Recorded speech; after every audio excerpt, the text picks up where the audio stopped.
আসসালামু আলাইকুম। সবাইকে শুভেচ্ছা জানাচ্ছি। মাসুম মাহবুব দেখছেন ওপেন দাস ইউটিউব চ্যানেল এবং মাসুম মাহবুব ফেসবুক পেজ।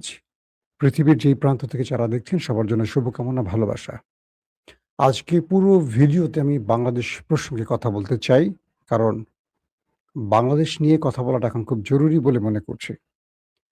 যেই জুলাই আন্দোলনের মাধ্যমে একটা নতুন সরকার স্বাধীনভাবে ভোটাধিকারের মাধ্যমে ক্ষমতায় বসতে পেরেছে, ফ্যাসিজম, স্বৈরাচার এবং ফ্যাসিজমের বিরুদ্ধে বাংলাদেশের মানুষ রক্তের বিনিময়ে যে নতুন স্বাধীনতা পেয়েছে এবং যারা সেই ফ্যাসিজম তাড়াবার জন্য প্রধান সৈনিক ছিল, জুলাই আন্দোলনের নেতারা বা বৈষম্য বিরোধী আন্দোলনের নেতারা যারা এখন নতুন একটি দল গঠন করেছে, এনসিপি।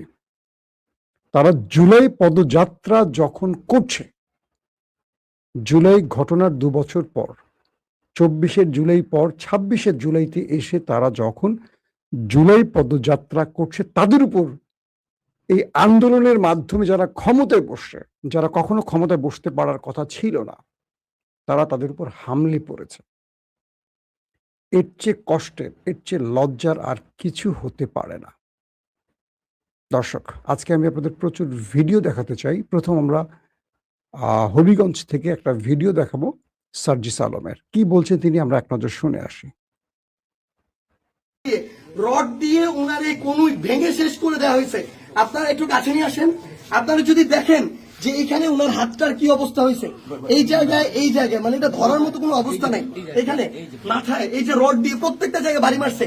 আমরা যখন আমাদের এই আহত ৭-৮ জন ভাইকে নিয়ে সদর হাসপাতালের দিকে যাইতেছিলাম তাদের চিকিৎসার জন্য, তখন সদর হাসপাতালের সামনে ওই ২৪শে জুলাইয়ের সময় যেমন খুনি বাহিনী যেভাবে আক্রমণ করছিল হাসপাতালের গেটে, ঢাকা মেডিকেলের গেটে, ওইভাবে আমাদেরকে খুনি বাহিনী এইখানে ছাত্রদল যুবদলের সন্ত্রাসী ক্যাডাররা, জিকে গাউসের ক্যাডাররা, তারা আমাদেরকে আক্রমণ করে হাসপাতালে পর্যন্ত ঢুকতে দেয় নাই। কারণ আমি যখন আমার ভাইদের নিয়ে যাচ্ছিলাম তারা আমার হাতে পর্যন্ত রড দিয়ে বাড়ি মারছে, ইট মারা শুরু করে, এরপরে রড থেকে শুরু করে যত ধরনের তাদের লাঠি সোটা এগুলো তারা মারা শুরু করে। এবং ওইখানে আমাদের ছাত্র শক্তি, যুব শক্তির, এনসিপি অনেক ভাইকে তারা ওইখানে মানে ওই সবার সামনে ওখানে পিটায়। এবং আমরা এখানে পুলিশ দেখলাম, আমাদের সামনে থাকা তো দূরের কথা, আমাদের সাথে থাকা তো দূরের কথা, এত বড় হামলার পরে তারা পিছনে দাঁড়ায় দাঁড়ায় নাটক দেখতেছে। এই ছিল অবস্থা। এই যদি হয় বাংলাদেশের অবস্থা, তাহলে তারেক রহমানকে জবাব দিতে হবে। এটা কি তারেক রহমানের সন্ত্রাসী বাহিনী, যেই বাহিনী মানুষের উপরে এইভাবে শুধুমাত্র ডিমক করার কারণে, সমালোচনা করার কারণে এভাবে আক্রমণ করতেছে? সালাউদ্দিন আহমেদকে জবাব দিতে হবে। তারা কি এই জিকে গাউসদেরকে এই সন্ত্রাসী কার্যক্রমে টিকাদারি দিয়ে রাখছে কিনা, এর বিচার না হওয়া পর্যন্ত আমরা হবিগঞ্জে আছি। যদি পারে আমাদেরকে মেরে ফেলবে, এখান থেকে প্রয়োজনে আমাদের লাশ যাবে, কিন্তু এর বিচার, এর জবাব তারেক রহমানকে দিতে হবে। দর্শক, আমরা সার্জিস আলমের হবিগঞ্জ থেকে তার যে লাস্ট বক্তব্য সেটা আপনাদের শোনালাম। আসলে কি ঘটেছে আমরা এক নজর জেনে আসি। সেই সংবাদটির একটু ডিটেলস আপনাদের দিয়ে আমি আরো অনেক ভিডিও আপনাদের দেখাবো সবকিছু মিলে।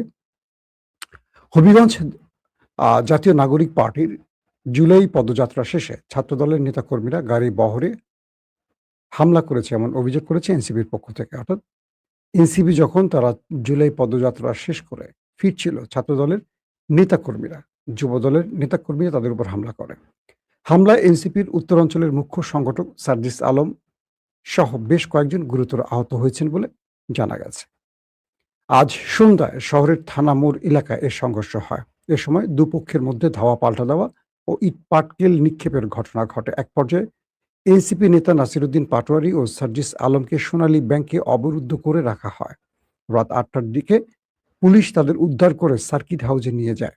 হামলায় এনসিপির মুখ্য সংগঠক সার্জিস আলম ও জেলা সদস্য সচিব মাহবুবুর রহমান মুবিন সহ অন্তত ২০ জন আহত হন। তাদের বহনকারী গাড়িও ভাঙচুর করা হয় এবং তাদেরও মারধর করা হয় ব্যাপকভাবে। এনসিপির জেলা শাখার আহ্বায়ক আবহেনা মোস্তফা কামাল বলেন, সন্ধ্যায় সমাবেশ শেষ করে কেন্দ্রীয় নেতা নাসিরুদ্দিন পাটোয়ারি সার্জিস আলমকে নিয়ে সার্কিট হাউসে যাওয়ার সময় থানা মোড় এলাকায় তাদের উপর বর্তমান সরকার দলের নেতাকর্মীরা হামলা চালায়। এখন এই যে বিষয়টি আমরা শুনলাম, এটি একটি জাতীয় দৈনিকের খবর থেকে বলছি। জেলা ছাত্রদল সভাপতি শাহ রাজীব আহমেদ রিগান বলেন, শান্তিপূর্ণ হবিগঞ্জ শহরে কেউ যদি এসে অশালীন বক্তব্য দিয়ে শহরকে অস্থিতিশীল করতে চায়, তার দায়ভার তাদেরকে নিতে হবে, অন্য কেউ এর দায়ভার নেবে না।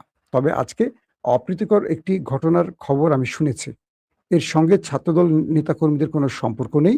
শুনেছি কোনো অশালীন বক্তব্যকে ঘিরে বিক্ষুব্ধ মানুষজন তাদের ধাওয়া দিয়েছে।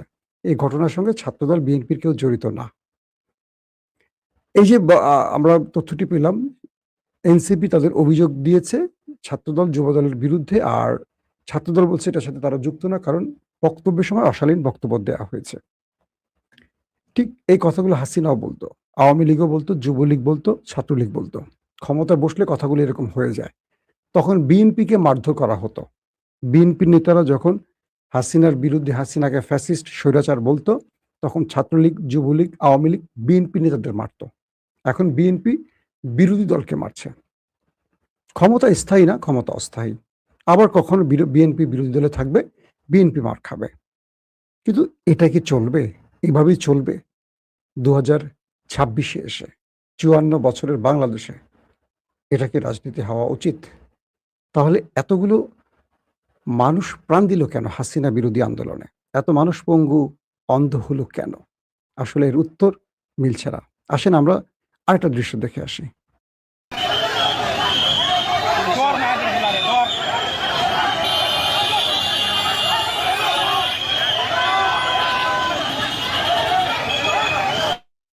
আমরা দেখছি যে সার্জিস আলম এবং নাসিরুদ্দিন পাটোয়ারের গাড়ি আটকে এভাবে হামলা করা হয়। পুলিশ সেখানে নীরবে দেখে। কিছু কিছু পুলিশ শারীরিক কিছুটা ভাবে চেষ্টা করে, কিন্তু অধিকাংশ পুলিশ নীরবে দাঁড়িয়ে থাকে, কারণ সরকার দলকে পুলিশ কিছু বলতে পারে না, পুলিশের বলা উচিত না। এটা নিয়ম হয়ে গেছে বাংলাদেশে। আমরা আরেকটা ফুটেজ দেখে আসি। এদিকে আমরা আরো কিছু দৃশ্যপটের কি বলবো,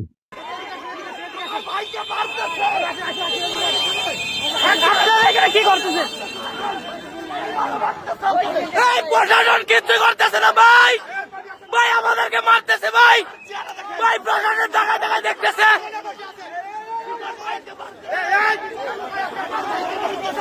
ভাই প্রশাসন দেখতেছে ভাই, আমাদেরকে মারতেছে ভাই।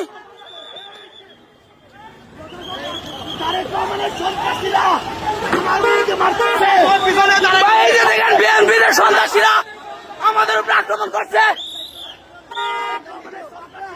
প্রশাসন দাঁড়ায় দাঁড়ায় সব দেখতেছে। এটা হবিগঞ্জে হামলার সময়ের দৃশ্য। আমরা সালাউদ্দিন আম্মার আজকে দেখলাম রাজশাহী। আমি সার্জিসদের নিয়ে কথা বলবো আরো। সালাউদ্দিন আম্মারের একটা লাইভ সাংবাদিক সম্মেলনে কিছু অংশ। সেই দুইটা মানুষ যারা মুখ খোলা শুরু করছিল, এরা আবার নিজেদেরকে গুটাই নিচ্ছে, আবার ফ্যাসিবাদের জন্ম হচ্ছে। শুরুটা আপনাদের এখান থেকে আসছে। আমি বারবার আপনাদেরকে এটা বলছি, সে ছাত্রলীগ, প্রমাণিত ছাত্রলীগ। এখানে ছাত্রলীগ সন্দেহ করার কিছু নাই। মতিয়া হলে তারপরে তারা মারা হয়েছিল, তাকে লিস্টে তাকে সেখান থেকে বহিষ্কার করা হয়েছে। সেখানে রাজশাহী ইউনিভার্সিটি বর্তমান সরকার দলের সাপোর্ট নিয়ে ছাত্রলীগ ক্যাম্পাসে উঠেছে, অথচ বাংলাদেশের কোনো বিশ্ববিদ্যালয়ে ছাত্রদলকে উঠতে দেওয়া হয়নি ছাত্রলীগের আমলে। ছাত্রলীগের চরিত্রটা এমন হয়ে গেল কেন? গত 15 বছর যারা লীগের হাতে মার খেয়েছে, জুলুমের শিকার হয়েছে, তারা সেই লীগকে অর্থের বিনিময়ে বা কোনো সুযোগের বিনিময়ে ক্যাম্পাসে ওঠার চেষ্টা করছে।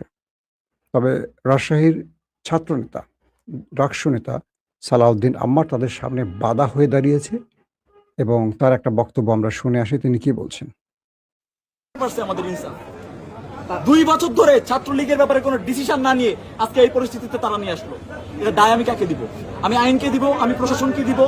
যখন তারা দিতে পারতেছে না, তখন তো আমাকে নিতে হবে। হ্যাঁ, ওখানে আহত মানে কি? কোথায় ওনার এখানে মানে ইয়ে দেখা যাচ্ছে, সাদা মাংস দেখা যাচ্ছে, এমন বাজে অবস্থায় অনেক আকস্মিক ভাবে হামলা করা হয়েছিল। ওরা ছিল 7 জন, আমরা ছিলাম মাত্র 3 জন, এবং আমরা জাস্ট বসে, আমি তো সহতত্ত্ব গবেষণার সাথে কথা বলতেছিলাম, আকস্মিক ভাবে তারা গিয়ে হামলা করছে। 7 জনের নামগুলো আমি তো চিনি না তাদেরকে।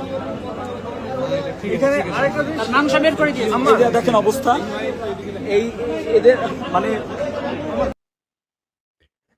এটা হলো রাজশাহী বিশ্ববিদ্যালয় রাকসু নেতা সালাউদ্দিন আম্মারের বক্তব্য আমরা শুনলাম। সারা বাংলাদেশের দৃশ্যগুলো আস্তে আস্তে পাল্টে যাচ্ছে। গণ অধিকার পরিষদের রাশেদদের মতো কি বলবো, হাসিনা প্রেমীদের গুরুত্বপূর্ণ পদে বসানো হচ্ছে এবং একসময় যারা বিএনপি বিরোধী ছিল, আওয়ামী লীগ তোষণ করেছে, আওয়ামী লীগের থেকে সুবিধাভোগী, তারা এখন আস্তে, আস্তে বিএনপির ঘরে প্রবেশ করছে। এটাই হবে, এটা আমরা আগে জানতাম। যখন আমরা বিএনপির জন্য খুব সিরিয়াসলি কাজ করতাম, জীবনের হুমকি নিয়ে দেশ ছেড়ে পালিয়ে গেলাম, হ্যাঁ? যে দেশে থাকলে তো গুম, খুন বা ক্রস ফায়ার হয়ে যাবো, এই ভয় বাঁচার জন্য চলে গেলাম। তখন অনেকে বলতাম যে জীবনটা বাজি রেখে কেন কাজ করছি? দেশের জন্য? দেশটা কি একটা? একটা পদ? নাকি পদবি? নাকি দেশটা আসলে কি?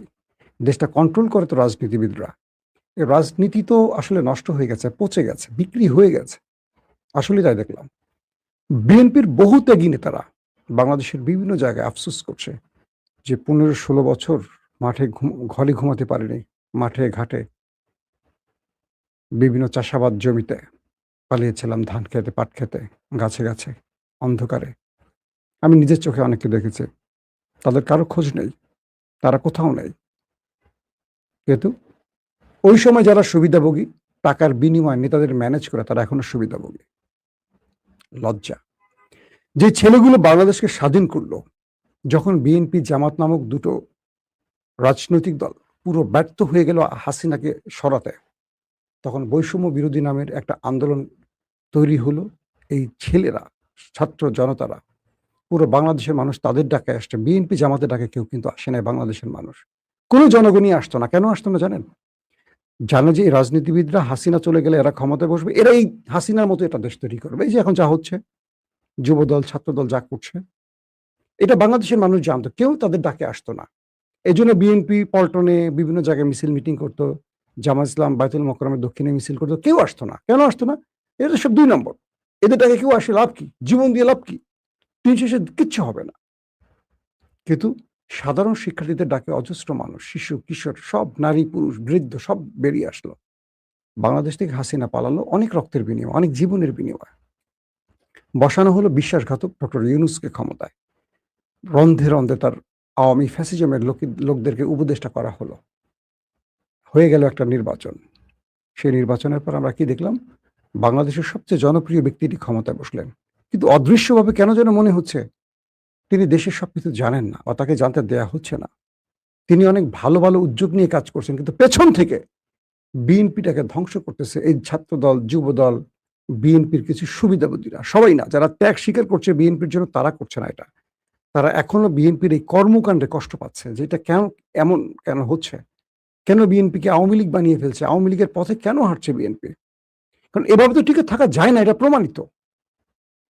আপনি সবাই জানে, জুলুম করে কেউ টিকে থাকতে পারে? সম্ভব? আর এই যুগে এসে, জেনজিদের যুগে এসে, যেখানে নরেন্দ্র মোদীর মসনদ কাঁপিয়ে দিয়েছে এই জেনজিরা, হাসিনার পতন হয়ে গেছে, স্বৈরাচার ফ্যাসিস্ট, সেখানে বিএনপিতে একেবারেই একটা কি বলবো দুধের বাচ্চা হাসিনার কাছে। যারা এই দেশকে এত ত্যাগের বিনিময়ে স্বাধীন করলো, তাদেরকে মার খেতে হচ্ছে। কাদের হাতে মার খেতে হচ্ছে? যারা এই স্বাধীনতার বিনিময়ে ফল ভোগ করছে ক্ষমতায় বসে। আবার কাদেরকে নিচ্ছে? যারা পালাতক আওয়ামী লীগ, তাদেরকে সাথে নিয়ে আজকের মুক্তিযোদ্ধাদের মারছে। ৭১-এর মুক্তিযুদ্ধ নিয়ে কথা বলা যাবে না, কিন্তু জুলাইয়ের মুক্তিযোদ্ধাদের মারা যাবে। এ কেমন বাংলাদেশ? এটা বাংলাদেশ? এই বাংলাদেশ চেয়েছিলাম? খুব দুঃখের সাথে বলতে হচ্ছে যে আমরা এমন একটা জায়গায় দাঁড়িয়েছি যে সমালোচনা সহ্য করা যায় না। আচ্ছা, শেখ হাসিনা তো অনেক লম্বা লম্বা কথা বলে গিয়েছিলেন। আছেন কোথাও ওবায়দুল কাদের? আছেন কোথাও বেনজির? আছেন কোথাও হারুন? কোথায়? সবার ঠিকানা একটা জায়গা হয় যদি মানুষ পাশে না থাকে। আজকে সবচেয়ে বড় ঘৃণা লাগছে আমার জামাত ইসলামের জন্য। না তারা সরকারে, না তারা বিরোধী দলে, না তারা যোগ্য। এরা ক্ষমতায় বসলে দেশ চালাবে কি করে? আল্লাহ বাঁচাইছে এদের হাত থেকে, এই জাতিকে রক্ষা করছে। এরা কোনো দলের মধ্যেই পড়ে না। এরা তাবলিগও না, এরা রাজনৈতিক দলও না। সংসদে হিজড়াদের মতো কথা বলে। দুঃখ পাবেন জামাতের লোকের, আমি জানি। আমি দুঃখ পাবেন বলি কথাগুলো বলছি।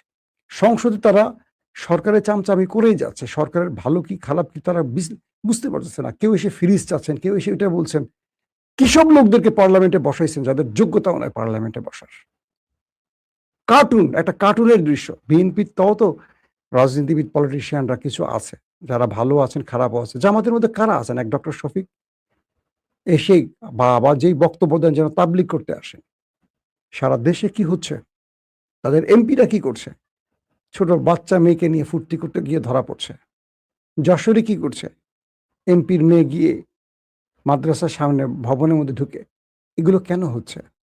একটা জিনিস মনে রাখতে হবে, বাংলাদেশের বিএনপি, জামাত সহ সব দলগুলোকে আমাদের ইন্টেলিজেন্স এবং ওপারের ইন্টেলিজেন্স বিভিন্ন হানি ট্র্যাপে আটকাবার চেষ্টা করছে। এগুলো বারবার বলছি, তাদেরকে কানে পানে যাচ্ছে না। পুরুষের সবচেয়ে দুর্বল জায়গা নারী আর টাকা। তো জামাত তো নারী বা টাকার দিকে ছুটছিল না, এতদিন আটকাতে পারেনি।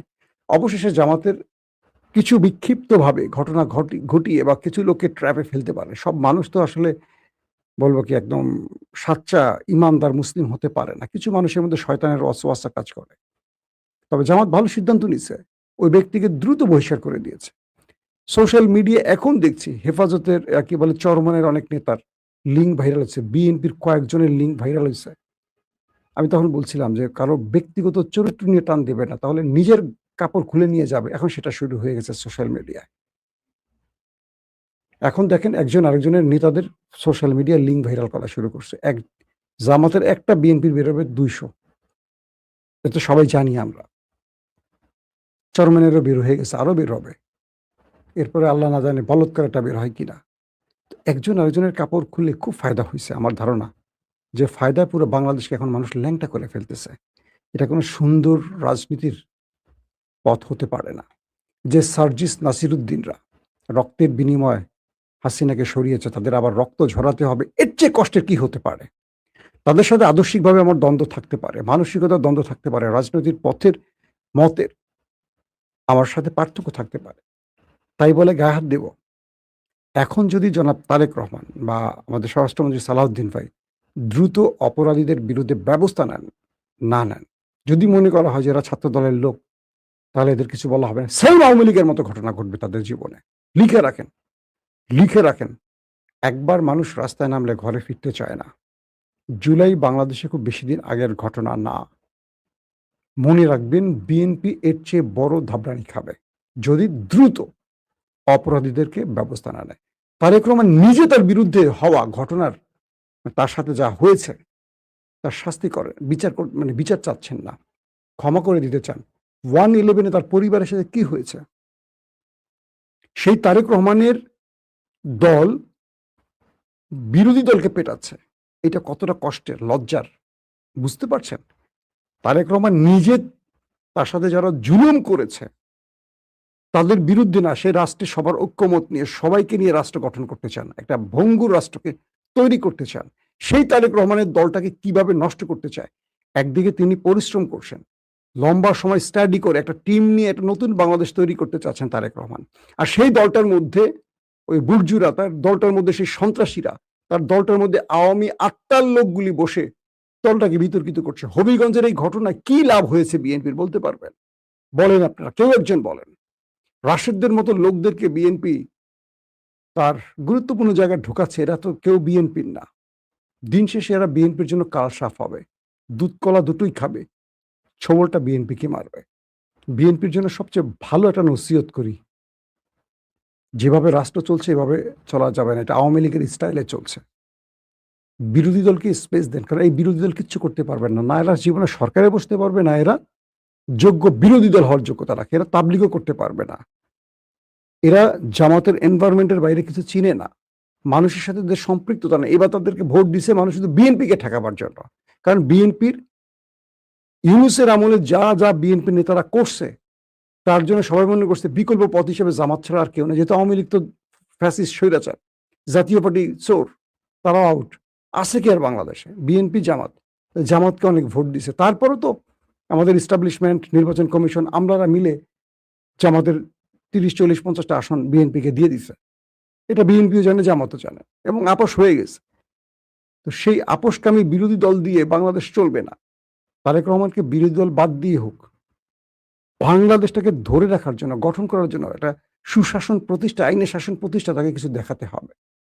যদি তিনি দেখাতে পারেন তিনি সফল, যদি দেখাতে না পারেন তাহলে আমি মনে করি বাংলাদেশ হাসিনার মতোই আবার ভুল পথে চলে যাবে। এই বাংলাদেশটা আসলে আমরা দেখতে চাই না। অনেক ত্যাগের পরেই বাংলাদেশটা পেয়েছি। আশা করি যারা সংশ্লিষ্ট প্রশাসনের যে ভাইয়েরা, আমাদের পুলিশ ভাইয়েরা দায়িত্বে অবহেলা করেছেন, আইনের চোখে দেখেন নাই, দলের চোখে দেখেছেন, তাদের শাস্তি হওয়া উচিত। পুলিশকে মনে রাখতে হবে আওয়ামী লীগের নেতারা, আওয়ামী লীগ পুলিশকে বাঁচাতে পারেনি। আমাদের পুলিশরা, আমাদের সেই সব দুষ্ট পুলিশরা কিন্তু এখন জেলে আছে, কেউ পালিয়ে দেশ ছেড়ে চলে গেছে, কেউ মাটির নিচে চলে গেছে। আপনারা যে পোশাকটা পরছেন, পোশাকটার সম্মান রাখবেন। কোনো দলের চামচা না আপনারা, আপনার রাষ্ট্রের জনগণের সেবায় আসেন। কাউকে নিরাপত্তা দিতে না পারলে পোশাকটা ছেড়ে দেন, চাকরিটা ছেড়ে দেন। এটা লজ্জার পোশাক নয়, এটা অহংকারের পোশাক। যারা রাজনৈতিক দল, ক্ষমতায় যে দল তাদের চামচামি করবেন, তারা আইনের পোশাক পরতে পারেন না, তারা সেটার অযোগ্য। প্রত্যেকে ভালো থাকবেন। আল্লাহ হাফেজ।